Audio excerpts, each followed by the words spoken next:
Assalamualaikum warahmatullahi wabarakatuh. Hello everyone, my name is Rizky Amelia Putri from class 5A Palembang, and my number student is 0601138202507 and 3. And today, I would like to tell you about my academic paper report speech. The title is Teaching English for Young Learners.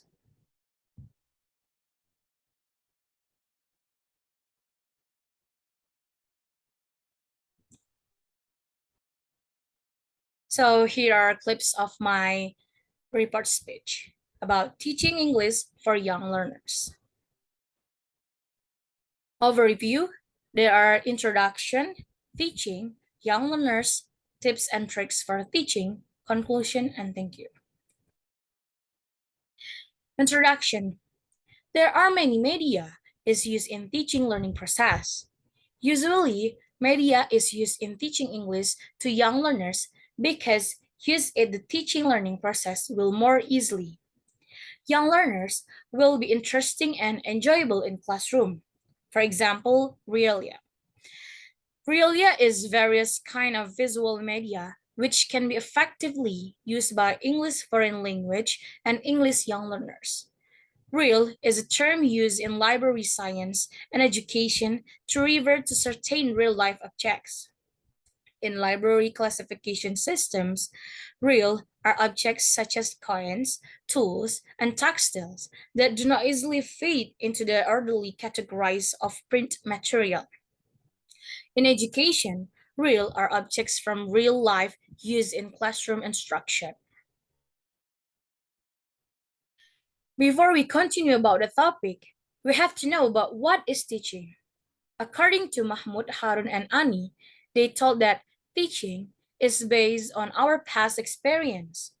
Our earliest experience was in school, where the teacher was also a master or mistress standing in front of the class, telling us what to do and what to learn.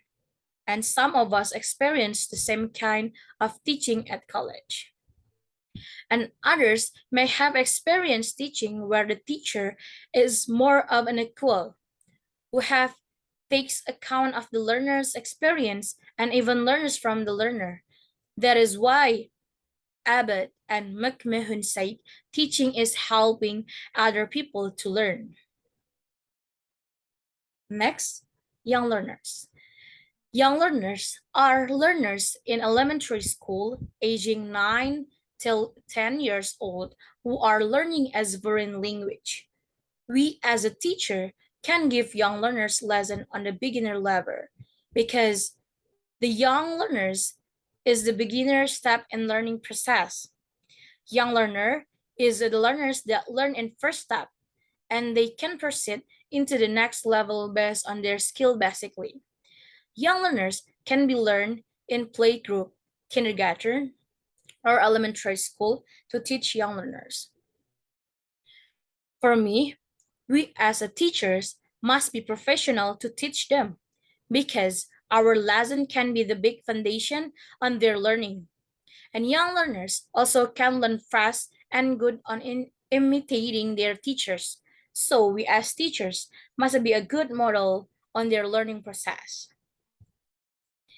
Young learners have a big motivation if they learn with what they like. For example, from their hobby, they can be very, very enthusiastic for their learning. And as a parent, if we want to give additional lesson for our children's or young learners, we can choose based on their hobby because that can make them feel enthusiastic for their learning and they also can enjoy their lesson. This way, the children will begin to relax around you and not feel threatened or worried by the new face. And also, this is important, it's good to speak English only. Young children who are learning languages are very proficient at working out what languages people speak and will switch automatically to what is appropriate, even though you may understand that the child's mother tongue and be able to respond. Unless it's an emergency, you should speak only in English with the child. And finally, speak naturally to the children and don't simplify your grammar too much and speak baby talk to them. Just make sure you use very basic words and phrases. And next, tips and tricks for teaching young learners. 1. Teaching English to young learners is whole specialized field. According to Mahmoud, Ani, and Harun, they said in their academic paper about few ideas for tips and tricks teaching English to young learners.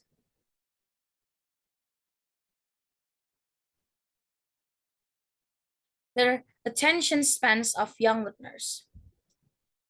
In general, children have much shorter attention spans than adults. This means that while it is easy to get them motivated and involved, it is also very easy to lose them if the activity is too long or complex. This being the case, it's wise to break your lesson down into small segments on the same lines. It's also useful to break any instruction down into small units, which you should do with any class. For example, each activity should have an average length on perhaps 5 till 15 minutes at most. Once you see the children are getting a little bored or distracted, move on to something new. And second, motivating young learners.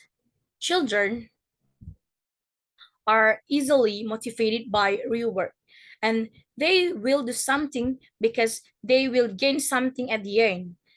If you can turn an activity into a competition with a prize and or however small, it will motivate the students. Boys versus girl is an easy one here. And third, abstract thought in young learners. For children, the dominant sense is visual, as it is for most adults also, but for children, it is especially important. So try to use as many visual aids as possible, flashcard Aurelia, and especially toys.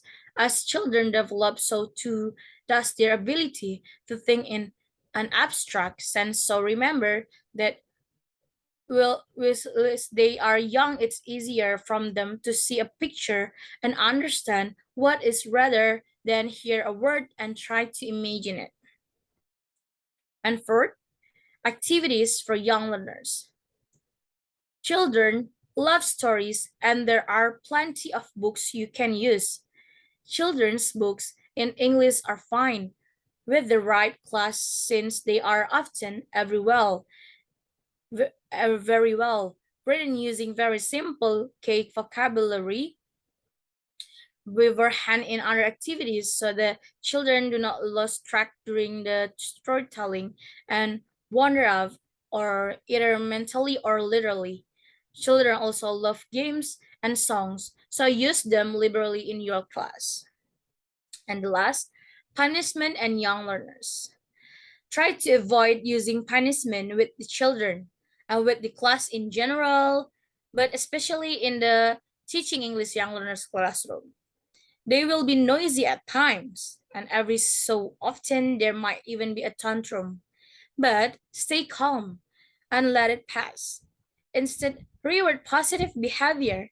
It is a slightly longer process, but worth it in the long run. Children will work because they want to please you rather than because they are afraid of you. Next. So for the conclusion, there are various aspects that need to be taken into account in order to achieve the intended purpose of the teaching and learning of English in elementary school. The ideas of language instruction to young learners, managing the English classroom and atmosphere, and consideration for producing resources are some of those issues. While this is going on, the management of the English classroom and environment during the teaching learning process depends on the activities that are carried out so that the students get interested in taking part in a class rather than becoming bored. In short, the teachers needs to consider who their students are and why they learn English. I think that's enough for me. Thank you for your attention and wassalamualaikum warahmatullahi wabarakatuh.